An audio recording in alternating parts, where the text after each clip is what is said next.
फरफर अंग्रेजी बोलचाल के लिए मैं आपके लिए प्ले कर रहा हूँ हाउस ऑफ कार्ड्स का सीजन नंबर 5 और उसमें से ये एपिसोड नंबर मेरे ख्याल 9 है। लेट्स प्ले और इसमें से चीज़ें हम निकालते हैं, चीज़ों को समझते हैं। हमारे यहाँ जो गलत और आम अंग्रेजी बोली जाती है उसको हम यहाँ से करेक्ट वर्जन देखते हैं, क्योंकि गोरा जब बोलेगा तो वो उसकी करेक्ट होगी, तो हम अपने आप को अलाइन कर लेंगे गोरे की अंग्रेजी को सुन के। चले सुनते हैं। Well, this is for the introduction to your acceptance speech, but ये क्या है? वदिस क्या है? ये है वेल दिस इज। वेल को आमतौर पर पूरा नहीं बोला जाता। मसलन मैं कहना चाहता हूँ मेरा नाम अकमल है, तो इसके आमतौर पर कोई इंट्रोडक्शन देना चाहिए या किसी सवाल का जवाब देना चाहिए तो हम पहले वेल बोल देते हैं। Well my name is Akmal, right?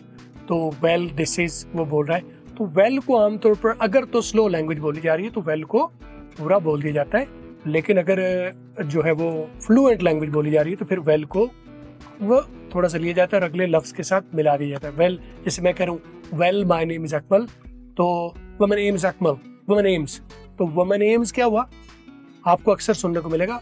तो मनेम्स ये तो आप समझ गए कि माय नेम इज अकमल। वैसे बाय द वे ये माय और म होता है, और माई सबसे कम बोला जाता है, माय उससे ज्यादा बोला जाता है और सबसे ज्यादा म बोला जाता है, और ये बात आई और माई दोनों पर अप्लाई होती है। तो वेल माय नेम इज की बजाय woman names Akmal, woman names Akmal, इसका मतलब है वेल माय नेम्स अकमल। तो यहाँ पर यही चीज इस्तेमाल होती है। Well, this is for the introduction to your. Well, this is for the introduction. Well, this is for the introduction. You have well, this is for the introduction.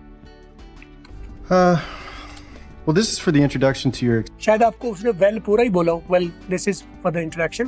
आप पूरा बोलेंगे तो पूरा well ही निकलेगा, तो आप इसको व ले लो और अगले व this is good. Well, I'm going. Well, I do that. Well, I do that. Well, I do that. तो रिड्यूस का वेल पूरा बोल लो, लेकिन उसको रिड्यूस्ड बोलना है, पूरा नहीं बोलना। Acceptance speech, but well, this is for the introduction to your Well, this is for the introduction to your acceptance speech, but acceptance speech. Well, ये जो है तुम आपकी acceptance speech के लिए है। But shouldn't it be for her own acceptance? अब यहाँ पर है shouldn't it be, shouldn't it be, ये shouldn't it be क्या है? असल में अंग्रेजी वही है जो आम तौर पर आपने पढ़ी है, अंग्रेजी वही है, लेकिन बोलने में उसकी रिडक्शंस आ जाती हैं और ये वजह बनती है अंग्रेजी हमें ना समझ आने की। तो जब आप रिडक्शंस के ऊपर कमांड हासिल कर लेंगे तो ये आपको अपनी पंजाबी की तरह लगेगी। मुझे बिल्कुल पंजाबी की तरह लग रही है। ऐसा क्यों है? क्योंकि मैं इनके ऊपर कमांड हासिल कर चुका हूँ, और मैं कैसे कर पाया हूँ, क्या क्या किया है मैंने, ये सब कुछ मैं आपको सिखाता हूँ मेरे फरफर इंग्लिश स्पीकिंग कोर्स में। आप www.theskillsets.com या अंग्रेजीवाला.com पर आ जाएं और फरफर इंग्लिश कोर्स लेके उसको स्टार्ट करें। तो ये और बहुत सारी और चीजें, रिडक्शंस, चेंज ऑफ साउंड, हर चीज उसमें आपको मिलती है। Shouldn't it be for her own Shouldn't it be, ये है should not it be, shouldn't it be, shouldn't it be, should not it be, shouldn't it be। तो should not तो would not be को करेंगे क्या करेंगे? wouldn't it be, could not क्या करेंगे? couldn't it be, shouldn't it be, wouldn't it be, couldn't it be। ठीक है, तो आज के बाद आप could not it be करेंगे तो वो लोकल से लगता है। आप couldn't it be या wouldn't it be या shouldn't it be, would, should, could, वो जरूरत के मुताबिक आप लगाएंगे, लेकिन मैं आपको रिडक्शंस आपके ऊपर में वाज़ेह कर पाऊंगा। Shouldn't it be for her own acceptance? Shouldn't it be for our own acceptance? लेकिन क्या ये हमारी अपनी एक्सेप्टेंस के लिए नहीं होनी चाहिए? You want Claire to win. You want Clara to win. You want, तो ये सीधे बोला, you want, आप चाहते हो क्लेरा को to win, कि वो जीत जाए। आप ये चाहते हो ना कि क्लेरा जीत जाए। You want Claire to win, not Duran. Not Duran. You want Clara to win, not Duran. आप चाहते हो कि क्लेरा जीत जाए, डुरैन ना जीते। डुरैन, दो खवातीन लड़ रही हैं इलेक्शन, क्लेरा इसकी वाइफ, क्लेरा अंडरवुड, और वो डुरैन है, एक और खातून है। तो you want Claire to win, not Durant. आप चाहते हैं कि क्लेरा जीत जाए डुरैन की बजाय। You want Claire to win, not Duran. A first lady is the butt. A first lady is the butt, वो हासे में डाल दी, first lady Khatoon one. That's ludicrous. That's ludicrous. ये बहुत ही मजाकिया, बहुत ही खुले, बड़ी अजीब सी बात है। I don't think so.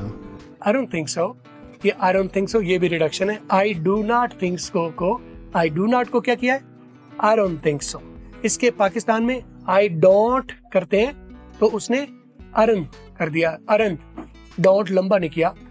जो डी है डू का, याद रखिए कि डी और टी आपस में बहन भाई हैं और दोनों आर में कन्वर्ट हो सकते हैं। I don't think so, I don't think so, ये दोनों ठीक है। आखिरी टी ना बोलो तो ये अच्छा है, बोल लो तो ठीक है, लेकिन बेहतर है कि टी ना बोलो, क्योंकि टी जब आप आखिरी बोलते हो डोंट तो ये स्ट्रॉन्ग रिडक्शन बनती है, जब नहीं बोलते तो वीक रिडक्शन बनती है।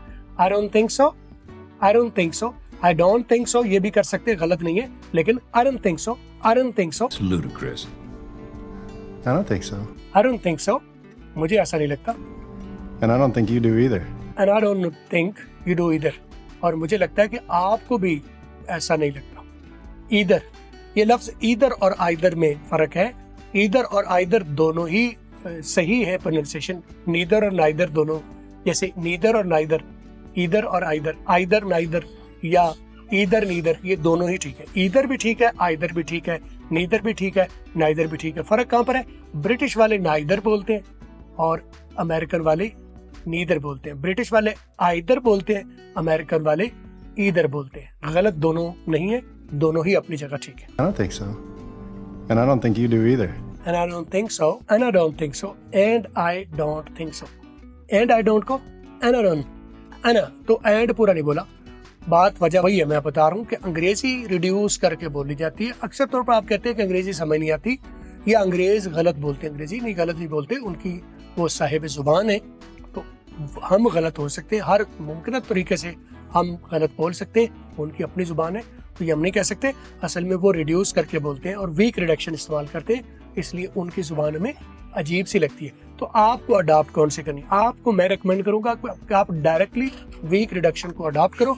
थोड़ा वक्त लगेगा आपको, क्योंकि दुनिया ग्लोबल विलेज हो रही है। अब जो फासले है ना, ये पाकिस्तान की अंग्रेजी और ये इंडिया की अंग्रेजी और ये यूके की अंग्रेजी और ये अमेरिका की अंग्रेजी का कॉन्सेप्ट अब खत्म होता जा रहा है, नैरो डाउन होता जा रहा है। उसकी वजह ये कि इंटरनेट ने एक ही स्क्रीन पर सबको ला के खड़ा कर दिया है। तो अब आपको जो नेटिव तरीका है उसको अडॉप्ट करना है, और वो क्या है, वीक रिडक्शन। वीक रिडक्शन और सॉन्ग रिडक्शन में फर्क क्या है, आखिरी टी नहीं बोला जाता। आई डोंट टी बोला गया तो ये स्ट्रॉन्ग रिडक्शन है, आई डोंट आखिरी टी नहीं बोला गया तो ये वीक रिडक्शन है। तो आप वीक रिडक्शन को अडॉप्ट करें। अब कैसे करेंगे, सुन सुन के। आप अंग्रेजी को सुना करें, मूवीज देखें, डॉक्यूमेंट्रीज देखें, प्रेजेंटेशन देखें, म्यूजिक सुने, ड्रामाज देखें, उनको सुना करें। रोजाना अपना एक टाइम निकाल लीजिए, 10 मिनट, 15 मिनट, 20 मिनट, जितना आपका स्टेमिना है। स्टेमिना इसलिए कि जो चीज आपको नहीं आती वो उसको करते हुए आपको फटीग पड़ेगी, ठीक है, इसलिए लंबा आप शायद ना दे सके। तो अब जितना आप आसानी से कंफर्टेबल तरीके से आप आप समझे कि मैं इतना कंफर्टेबली कर सकता हूँ, आप वो करें। और अगर आपको समझ नहीं आती है, मुश्किलें होती है, तो मेरी ट्रेनिंग होती है, लाइव क्लास मिलती है, जिसमें मैं आपको लफ्ज ब लफ्ज, हर्फ ब हर्फ, सेंटेंस बाय सेंटेंस, उर्दू में, इंग्लिश में, पाकिस्तानी स्टाइल में और गोरों के स्टाइल में लिख कर और बोल कर आपको गाइड करता हूँ। गोरे कहाँ साइलेंट करते हैं, कहाँ ब्लास्ट करते हैं, कहाँ मल्टीपल वर्ड्स को मिला के बोलते हैं, यही वो वजूहात है कि हमें गोरों की समझ नहीं आती और गोरों को हमारी समझ नहीं आती।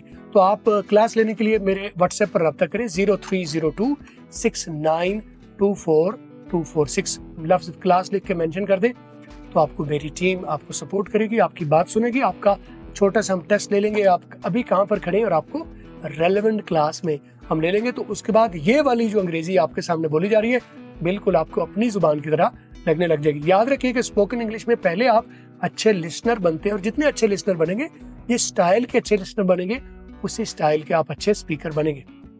ये कोर्स आप लाइव भी कर सकते हैं, और इसका वीडियो फॉर्मेट भी मैंने बना दिया। वीडियो कोर्स भी उसमें बहुत ज्यादा डेटा है, तफसील से हर चीज उसमें मैंने सिखा दी है। तो कोर्स के लिए अंग्रेजीवाला.com वेबसाइट पर आ जाए, डायरेक्ट आपको फॉर इंग्लिश कोर्स पर ले जाएगी और वहां से वीडियो कोर्स लेकर स्टार्ट करें। वीडियो कैसी लगती है, थम्स अप या थम्स डाउन, आप अपनी मर्जी के मुताबिक कीजिएगा। अपने मजीद सवालात कमेंट्स में भेजिए, मैं जरूर एक एक को डायरेक्टली पढ़ता हूँ और आपको गाइड करूंगा। मैं हूँ अंग्रेजी वाला, फॉलो और सब्सक्राइब यकीनन जरूर कर लीजिएगा। Thank you.